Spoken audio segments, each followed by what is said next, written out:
I got no rules, I count 'em.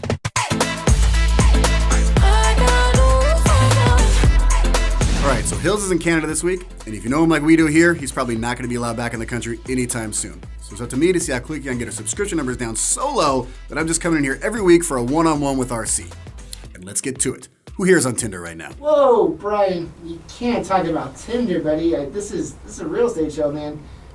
You can't just do it what you want to on the show, man. All right, well, now, whatever RC may think of my intentions, I've never actually online dated, but that doesn't mean your clients haven't. And a whole generation of people are taking the conditioning and habits of Tinder to every other aspect of their lives. Real estate will be Tinderized, you guys, and a massive culture shift, which forever changes the nature of lead generation, is going to take place. How is he going to dig himself out of this hole? So the article which caught our attention this week references another article. You follow me? Talking about the impact of technology on sex and dating. It tells a story of a slightly nerdy guy who wasn't too confident in his physical appearance, but tried to make up for it with jokes, and I feel attacked.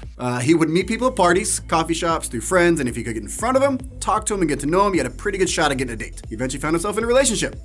Unfortunately, that relationship ran its course, and when he found himself back out in the dating field, it had changed drastically. Much like our industry, the landscape is moving from face-to-face lead conversion to online swiping. Our friend found himself passed over time and time again for men perceived to be better looking, more photogenic.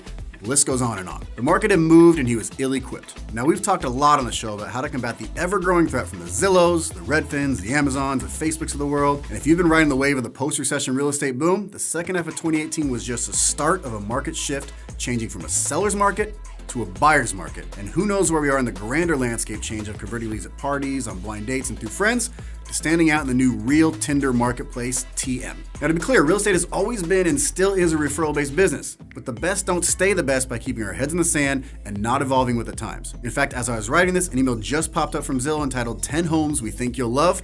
They are working hard to get me to swipe right, guys. So according to this article, almost half of the agents responding to a PAA research poll don't pay for online leads at all. Another 26% do less than 5% of their transactions from online leads, and another 7% takes only 10 to 20% of their transactions. I mean, that's significant, but in kind of, sort of way. So only 5.3% of respondents said that online leads are 20% or more of their business.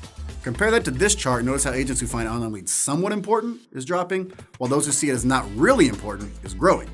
Well, we absolutely still believe that real estate and lending are referral businesses. To say that it will always be that way could be a dangerous fallacy. One that, according to this poll, our industry may be falling into. We can see our culture changing, and you know who's changing with that culture? The home buyers and home sellers who make up that culture. They're driving the change. Maybe not today, maybe not tomorrow, but probably sooner than any of us really expect. We've seen it in retail from eBay, OfferUp, Amazon.